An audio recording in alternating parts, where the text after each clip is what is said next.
Ha guys, let's get more news about Warriors, but first don't forget to subscribe to the channel and leave a like. Steph's fifth Warriors title. Only thing he's still playing for Warriors superstar Steph Curry is his priorities straight 2 days shy of his 37th birthday on Friday. The future Naismith Basketball Hall of Famer understands the clock is ticking on his illustrious NBA career, leaving Curry yearning for one more accolade before he decides to hang up his number 30 jersey. Curry revealed the only thing he is pursuing to 95.7 the game's Matt Steinmetz and Dahl Johnson on Wednesday. Somebody asked me this summer, what are you still playing for? That a fifth championship is literally the only thing you're playing for, Curry said. For NBA championships aren't enough. The greatest shooter in league history, Curry wants one more, and could you blame him? Curry has done it all. Besides earning a quartet of titles, he has won 2 NBA MVPs and an Olympic gold medal, made 11 All-Star games, 10 All-NBA teams, and is a member of NBA's 75th anniversary team. So why not go for ring number 5? After all, Golden State has been one of, if not the best teams in basketball since trading for Jimmy Butler, and Curry's confidence in his new look team only is growing. And when you feel far away from it, a championship, because you're not rewarded consistently with wins on a nightly basis, or there are growing pains with the team, it does kind of knock at your confidence and your ability to imagine what it's like to be a relevant contender. Curry told Steinmetz and Johnson, I like where we're at right now. I think we have what it takes to do it, but I'm not fast forwarding to saying, oh, we're a championship team right now, because we have another level to get to before we get to a playoff type environment, and I'm excited about that challenge. The Warriors have won 12 of their first 13 games when Butler has been available. It must be concerning for other teams to hear Curry say their Warriors have another level to reach. A motivated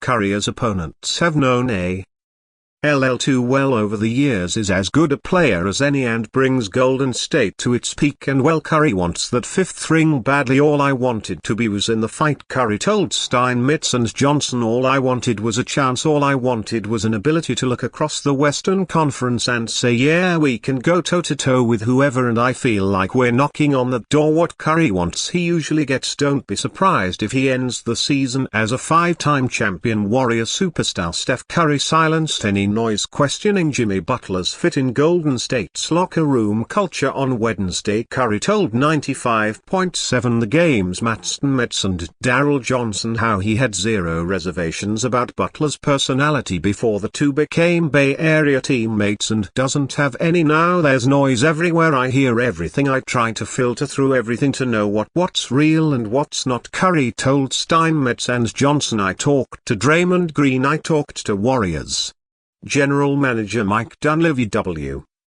Ho was Butler's veteran with the Chicago Bulls back in the day, and they spoke so highly of who Jimmy was. As Curry mentioned, Dunleavy and Butler were teammates in the Windy City from the 2013-14 NBA season to 2015-16, so the GM knew who Butler truly would as a person better than most leading up to the trade, and Green signing off on the Butler deal was the icing on the cake, considering he used his podcast to openly warn the former disgruntled Heat star about his dramatics potentially being harmful to his career. I'm a fan of basketball, so a lot of these things I look at through a fan lens, not as a Warriors player, Green said on February 5 about Butler reportedly not wanting to be dealt to Golden State. This one in particular, when I saw this I was just like, man, Jimmy's got to be really careful, because you continue to lessen the amount of teams that would be willing to take you on. Good thing the past is the past. The Butler deal has worked out tremendously thus far, as the Warriors have won 12 of 13 games when the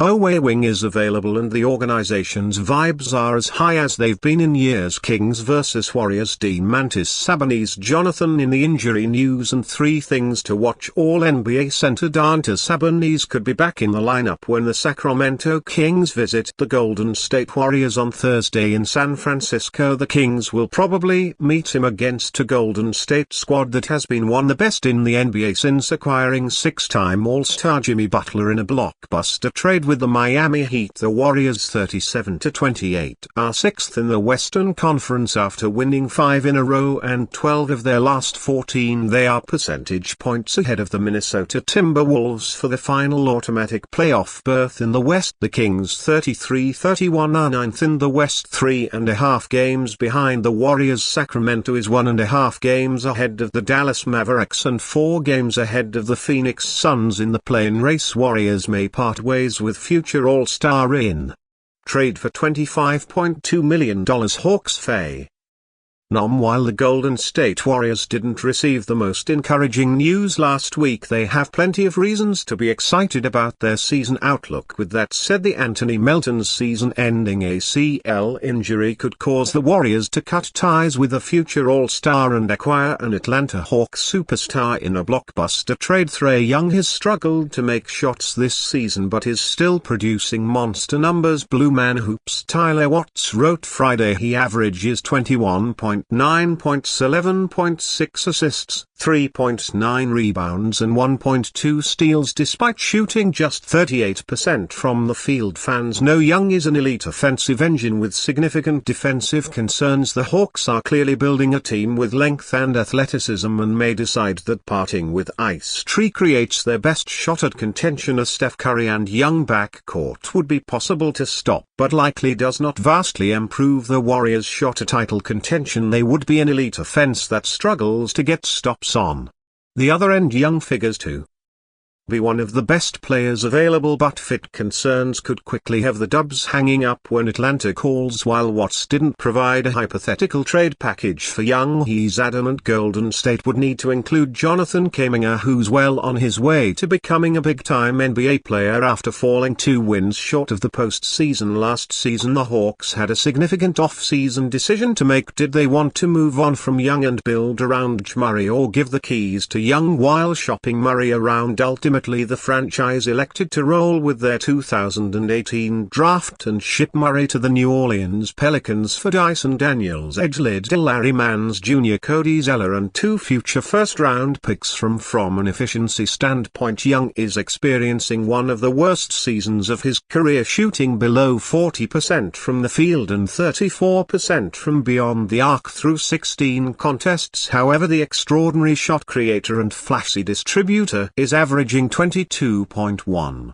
points and 11.7 assists per contest on the 7-10 Hawks. The Warriors probably aren't banking on Atlanta blowing things up and helping their star player find a new home. Still, they should be prepared to conduct business with the Hawks if the organization moves in a different direction. While it would be challenging to trade away and evolving forward in Kuminga along with additional assets, the Warriors probably wouldn't pass up an opportunity to pair Young with Curry and form a lethal top 10 backcourt. It may sound like a long shot, but it's an idea Golden State should keep in mind. And you fan, what do you think about T.R. Young's situation? Write to us in the comments.